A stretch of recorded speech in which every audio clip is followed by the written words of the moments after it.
जयकल भैरव मित्रांनो स्वागत आहे सर्वांचं माझ्या चॅनलवरती. आज हा व्हिडिओ ना कुठल्या मूव्ही रिएक्शन रिव्ह्यू काही त्या टॉपिकवर बिलकुल पण नाही. हा व्हिडिओ पर्टिक्युलरली मराठीमध्ये म्हणजे महाराष्ट्राच्या बंधू भगिनी मित्रमैत्रिणींसाठी आहे आणि एक गंभीर विषयाला घेऊन आहे. आज आता गेल्या 2-3 दिवसापूर्वी नसरापूर या ठिकाणी खूप भयंकर आणि गलिच्छ, वाह्यात आणि अतिशय अंगाला घाणेरडी किळस आणणारी एक खूप मोठा घाणेरडा गुन्हा घडलेला आहे.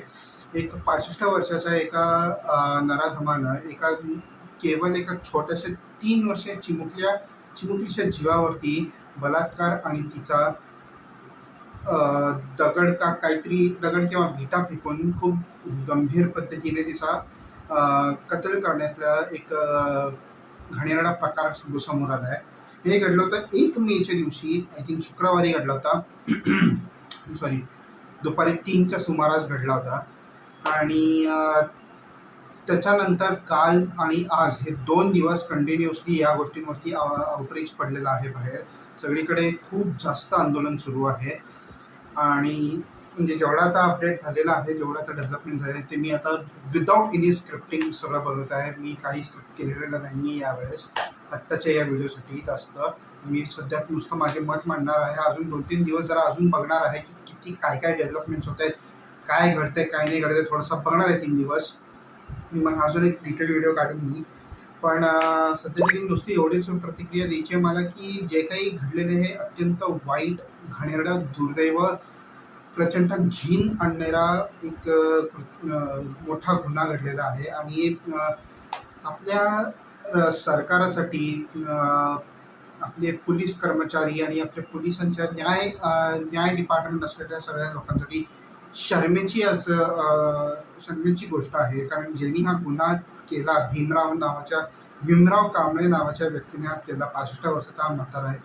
त्यांनी आधी सुद्धा 2दा हे केलेलं आहे. गेल्या 1998 का साली 98च्या आधीच काहीतरी केलं होतं आणि 2015 असे 2 वर्ष कंटिन्यू हा गुन्हा केला होता. आधी सुद्धा 2 दिवस तो जेलमध्ये होता दोन्ही गुन्ह्यांसाठी, पण बेलवरती बाहेर आला होता. तेरी बेशर्माने 3ऱ्यांदा हा गुन्हा पुन्हा एकदा केला आणि एवढा सक्सेसफुली केला.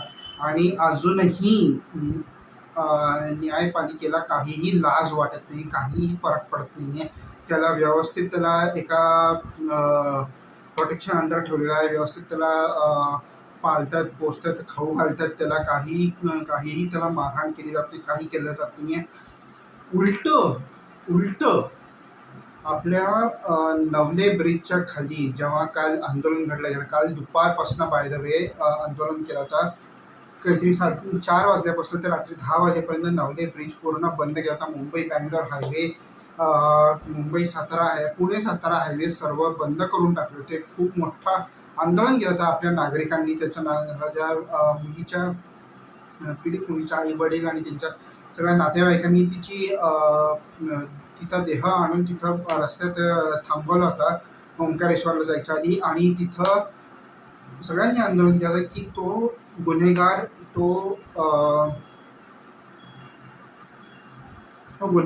त्यांच्या हाती दिला गेला पाहिजे आणि दुसरा काही ऑप्शन नकोय, त्यांना कार्यवाही नकोय, काही नकोय. म्हणून याच्यावरती खूप जास्त मोठा डिबेट होत गेला. पण त्या डिबेटवरती काहीही सोल्युशन रात्रीपर्यंत निघाले नाही. ट्रॅफिक जॅम तसा तासन-तास, किलोमीटर लांब झाला होता.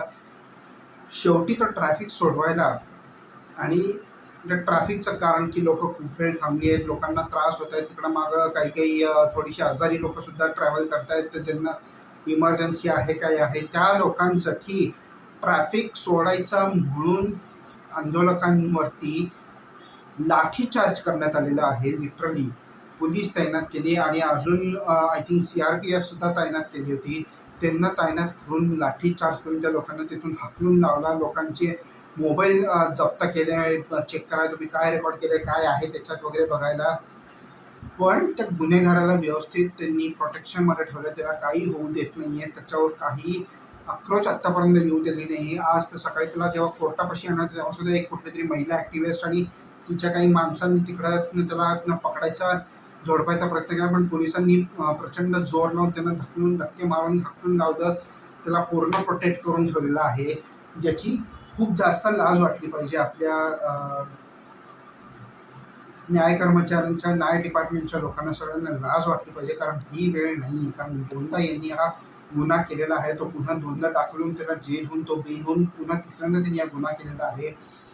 आणि याच्यावरती कारवाई करायची म्हणून आपल्या माननीय मुख्यमंत्री आणि गृहमंत्री आपले महाराष्ट्र राज्यांचे देवेंद्र फडणवीस यांनी 15 दिवसात चार्जशीट फाईल करायचं आदेश दिलेला आहे. 15 दिवस लावणार आहेत एका चार्जशीटसाठी, एका मायनरच्या बलात्कार आणि मृत्यू प्रकरणासाठी 15 दिवस लावणार आहेत. आणि त्यातले 7 दिवस आता गेले, आता शुक्रवारपासून पुढच्या शुक्रवार 7 तारखेपर्यंत हा व्यक्ती जेलमध्ये पोलिसांच्या कस्टडीत राहणार आहे. बस एवढंच आहे. कठोर कारवाई काहीही होत नाहीये, काहीही करत नाहीये, त्यावरती काही ॲक्शन घेतली जात नाहीये. जे लोकांची मागणी आहे ती पूर्ण होत नाहीये. ह्याच्यावरनं एकच गोष्ट कळते की आपल्या न्यायपालिकेची लोक, पोलीस असो, मंत्री लोक असो, सगळे असो, हे आपल्याकडे केपेबल नाही आहेत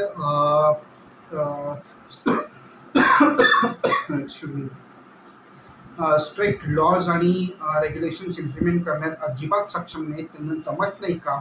हे नुसते मोठे मोठे एक्सप्रेसवेजचे मिसिंग लिंक जोडायचे आहेत, एक्सप्रेसवेज बांधायचे आहेत, इन्फ्रास्ट्रक्चर बांधण्याची कामं कशी करायची तेच माहिती आहे त्यांना. हे सिद्ध होऊन येते या सगळ्यामध्ये, या प्रकरणामध्ये.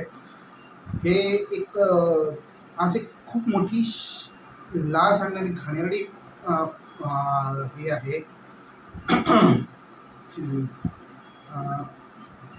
घाणेरडी काय म्हणतात ना गोष्ट आहे आपल्याकडे. आणि यावरती खूप जास्त मोठ्या प्रमाणात ॲक्शन घेतली पाहिजे. आणि ती ॲक्शन एकच आहे, आपल्या भारतीय नागरिकांची जी काही डिमांड आहे, जे काही त्यांची मागणी आहे ती पूर्ण केली गेली पाहिजे. त्यांची मागणी एकच आहे, त्या गुन्हेगाराला त्यांच्या हातात सोपवलं पाहिजे. 10-15 मिनिटात याचा निकाल लागेल, हा एकच ऑप्शन आहे. तेव्हा जाऊन पुढे या गुन्हेगारांना भीती वाटेल. काही असे घाणेरडे काय म्हणतात गुन्हे करण्याच्या आधी 2000 वेळा विचार करते, 10,000 वेळा विचार करून भीतीच्या मारे नाही करणार, अशी भीती राहिली पाहिजे त्यांच्यात. पण हे असं होऊ देत नाही. त्यांना अजून आपल्या सरकारला असंच हवं की अजून असे गुन्हे घडत राहावे, अजून असे प्रॉब्लेम्स वाढत राहावे आणि आपण असंच आंदोलन करत राहावं आणि त्याचा काही निकाल न लागावं, हेच हवं. हे करून येते.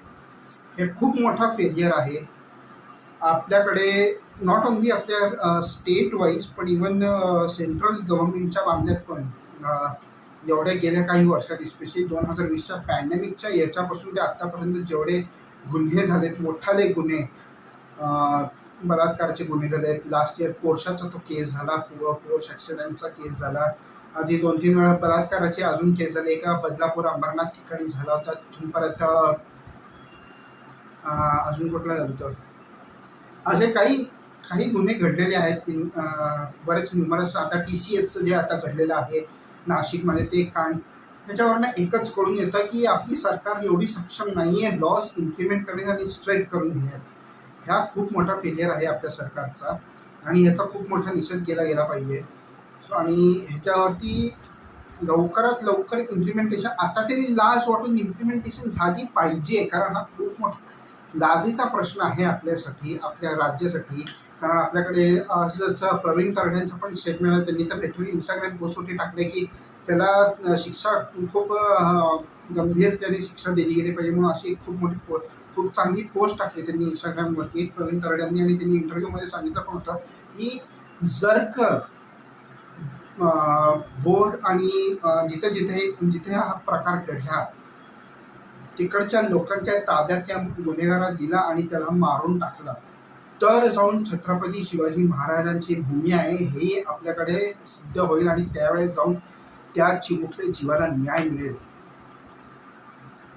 मला एवढंच आय थिंक म्हणायचं होतं या व्हिडिओमध्ये. मी अजून थोडे 2-3 दिवस जरा अजून हे जाऊ देत, अजून काय डेव्हलपमेंट्स होतात, काय होतात हे सगळं चेक करत राहीन, बघत राहीन काय होतंय काय नाही. आणि त्याचे अपडेट घेत राहीन, त्याला प्रॉपर स्क्रिप्ट करीन. म्हणून मी आज आत्ता तरी सध्या काही स्क्रिप्ट केलं नाही आहे. मी असंच आपल्या मनाप्रमाणे बोलतो सगळं. जे काय माझे मत आहेत, जे काही मी आत्तापर्यंत डेव्हलपमेंट्स बघितलेत, मी आज अख्खा दिवस याच्यावर घालवले. मी इंस्टाग्राम रील्स बनवले नाही आहेत, काही नाही, जे आता मी सुरू केलं होतं. मी असं आता थांबलेलो आहे सध्या. आता हे डेव्हलपमेंट सोर्सवर मी बघत राहणार आहे, काय घडतंय काय नाही. मगच मी आता पुढे जाईन अजून आणि प्रॉपर एक चांगली व्हिडिओ काढीन यावर. तोवर तरी आता लेट्स प्रे टू गॉड की आपल्या काय म्हणतात, भारतीय नागरिकांची जे काही मागणी आहेत ते पूर्ण होतील लवकरात लवकर. लाजाच्या भराने ॲटलिस्ट थोडी लाज वाटते तर पाहिजेच आपल्या मंत्र्यांना. तर त्या लाजेच्या ह्याच्यातनं तरी थोडी तरी जरा काही मागणी ऐकून घेतली तर बरं होईल, हीच आशा आहे आपली. तर with that said, thank you so much for watching this video. Please like, share, comment, subscribe my channel. जय काल भैरव. Bye bye.